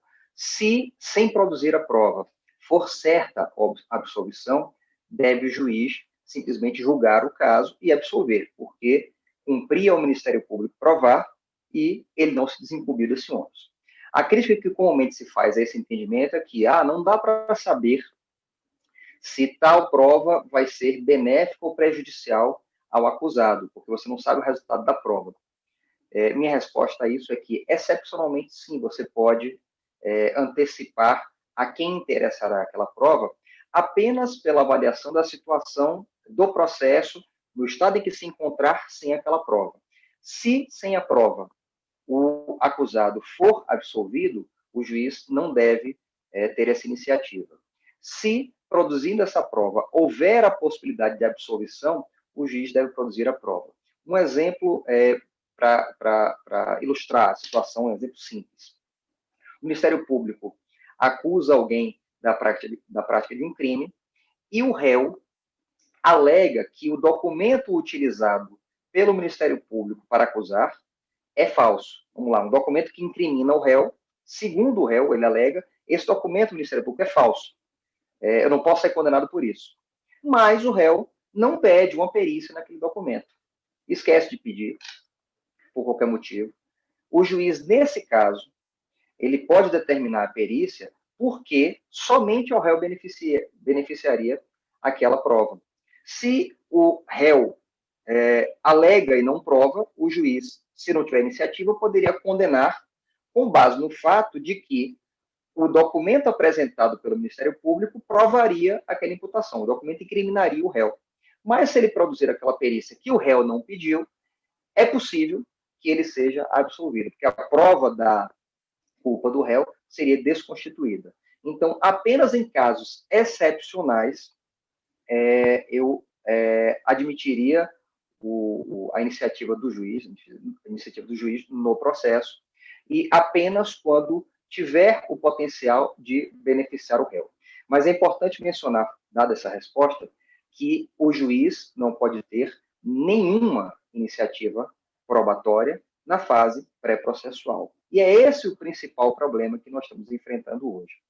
Por uma compreensão equivocada do princípio acusatório, hoje, infelizmente, ainda é comum a defesa de que o juiz poderia ter iniciativa probatória na fase pré-processual, nem chamo isso de prova, chamo de elemento de convicção, porque não submetido ao contraditório ainda, mas vai lá.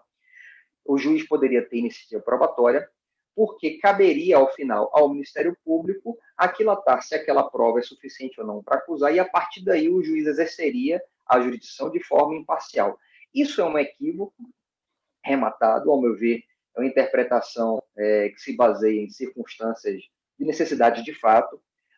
A defesa disso, às vezes, tem mais a ver com preferências político-partidárias, dependendo do caso concreto. Uma investigação pode prejudicar um espectro político qualquer, e a partir daí há quem defenda uma tese que, a rigor, seria indefensável.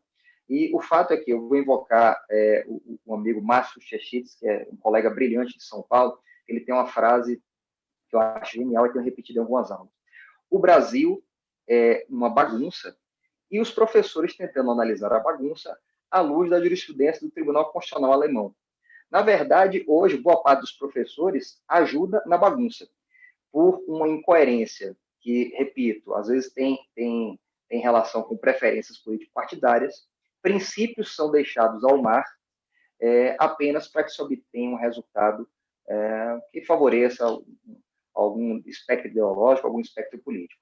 Infelizmente, o que nós precisamos hoje na doutrina processual penal brasileira é, primeiro, de coerência.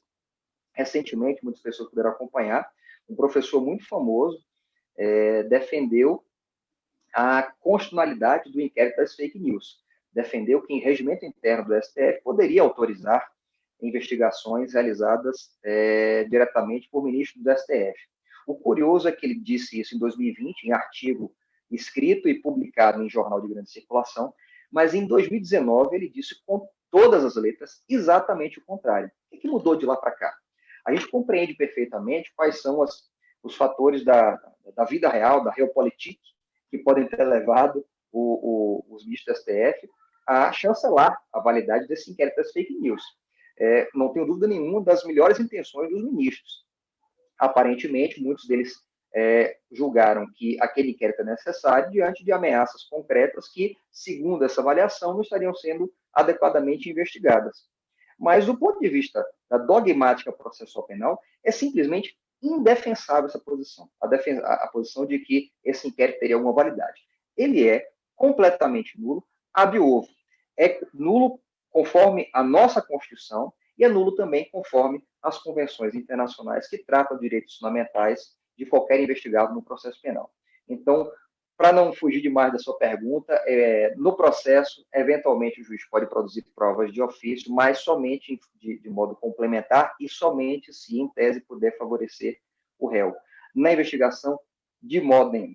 Não pode produzir nenhuma prova, não cabe a ele nenhuma iniciativa na fase de investigação. Só age quando provocado, exatamente para exercer o controle da legalidade dos atos de investigação.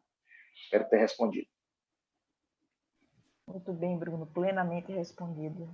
Nós já vamos nos encaminhando para o final desse evento de hoje. Eu gostaria de, mais uma vez, agradecer a presença de todos que abrilhantaram esta tarde de discussões muito profundas, muito interessantes.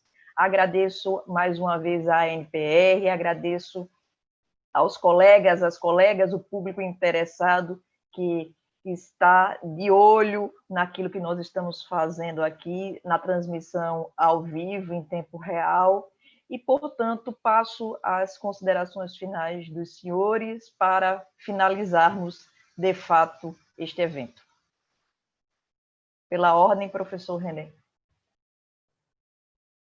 Bom, pessoal, realmente é uma satisfação tremenda, né? Um evento como este, como eu disse no início da nossa apresentação, a lei anticrime, ela foi, embora ela tenha sido gestada em um período até razoavelmente longo, dada a apresentação inicial do projeto, original pelo então ministro da Justiça, Sérgio Moro, as modificações que foram acrescentadas durante a tramitação do projeto de lei no Congresso Nacional criaram alterações substanciais e que foram inseridas sem grandes discussões, né? Basta dizer para os senhores aqui que visas garantias foi inserido na lei anticrime, não sei se os senhores têm conhecimento disso, aos 45 do segundo tempo, foi colocado, faltando exatamente, não é força de expressão, faltando 5 minutos para o encerramento da sessão plenária pela Câmara dos Deputados, sem qualquer debate, sem qualquer discussão por nenhum parlamentar do Brasil ali na Câmara dos Deputados. Aliás, houve um único senador que fez uma menção, justamente no sentido de que se existisse o juiz das garantias, ou talvez o ministro Sérgio Moro não tivesse feito o que fez, com essas mais ou menos essas palavras proferidas pelo senador, o que somente revela justamente a necessidade de nós realizarmos eventos como esses para discussão mais profícua, ainda que sob o ponto de vista acadêmico, ainda que sob o ponto de vista científico, capaz de aquilatar as dúvidas que esse projeto de lei, que esta lei, na verdade, produziu no direito penal, no direito processual penal brasileiro. A ANPR está de parabéns. Queria me colocar à disposição dos senhores e dos colegas para eventuais esclarecimentos que se fizerem necessários e agradecer enormemente aí, parabenizar, né, a Andréia, o Bruno, o Fernando, o Guilherme, toda a ANPR nessa empreitada que nós fizemos aí à tarde de todos um pouco mais divertida e um pouco mais prazerosa, gente. Uma satisfação. Um grande abraço a todos. Fernando? Sem microfone. Desculpe. Eu tinha avisado que esse webinar ia ser o melhor de todos e está claro que é o que ficou o melhor, já entrou no panteão dos melhores webinários da ANPR, né? Foi excepcional. Prazer em conhecer o professor Renê, prazer conhecer o colega Guilherme, que eu não conhecia ainda, né? Rever minha querida amiga Andréa sempre é uma grande satisfação, um grande prazer, né? Relembro dos nossos momentos lá de Serra Talhada, né? A gente que inicia a carreira, que conhece o sertão brabo. E prazer ter essa oportunidade de debater com o Bruno, que a gente, um cara respeitado em todas as áreas, em todas as frentes do Ministério Público Federal, e também trazer a vocês um tema que eu acho importante. Temos que romper um paradigma. A persecução patrimonial é uma necessidade, é fundamental. O Ministério Público Federal tem que revisar a sua forma de investigar. Temos que ampliar e estimular métodos de persecução patrimonial. O direito penal e o processo penal não se restringe nem pode se limitar à persecução do crime e da sanção penal primária, e temos que trabalhar, e é fundamental que trabalhemos para a gente ter uma persecução criminal exitosa, é fundamental que trabalhemos no combate nessa perspectiva patrimonial. Parabéns, André, você conduziu muito bem esse webinar, e eu fico feliz por ter trabalhado essa tarde com vocês aí. Boa tarde e boa noite a todos.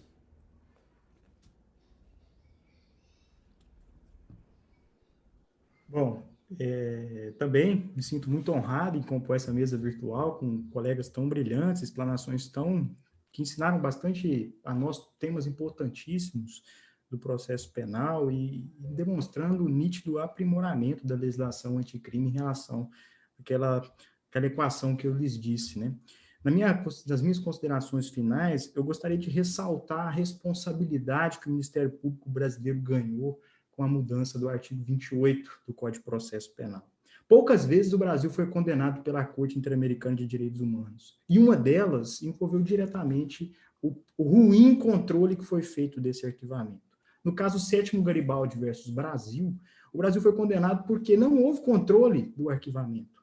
Um caso nitidamente violador de direitos humanos foi arquivado pelo Ministério Público do Paraná, com base numa decisão numa investigação deficiente, e o controle judicial foi aquele: homologa o arquivamento pelos seus próprios fundamentos. Ponto. Isso ganhou contornos de definitividade, foi levado à Corte Interamericana de Direitos Humanos, a Corte determinou que se desarquivasse, o caso foi ao Superior Tribunal de Justiça, e o Superior Tribunal de Justiça deu contornos de definitividade para o arquivamento, não obstante a decisão da Corte, porque não havia novas provas a serem produzidas 15 anos depois.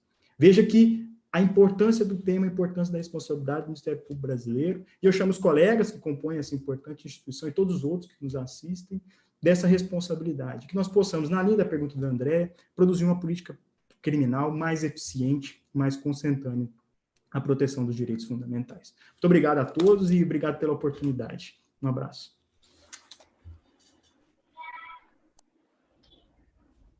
Bem, acho que é a minha vez, né? Agradeço a NPR pelo convite mais uma vez, parabenizo aos colegas pela exposição, foram todas muito boas, aprendi muito hoje à tarde. Parabéns à colega Andréa pela mediação, também foi muito ponderada, muito cordata com todos, e espero que tenham todos aproveitado esse webinário de hoje. Eu sou um ouvinte e um telespectador assíduo dos webinários, certamente foi um dos que eu achei mais interessantes, não pela minha participação, mas pela participação dos colegas. Um abraço para Fernando, para Renê, para Guilherme, para André e para todos que nos assistem. Obrigado. Muito obrigada a todos. Mais uma vez foi um prazer dividir esses momentos prazerosos da tarde, do bom debate, do crescimento intelectual, da busca pela melhor forma de exercer nossas funções. E eu agradeço encarecidamente a todos os presentes que nos prestigiaram virtualmente, né? E também a NPR por mais essa iniciativa. Até logo, uma boa tarde a todos. Boa tarde, pessoal. Uma alegria, viu?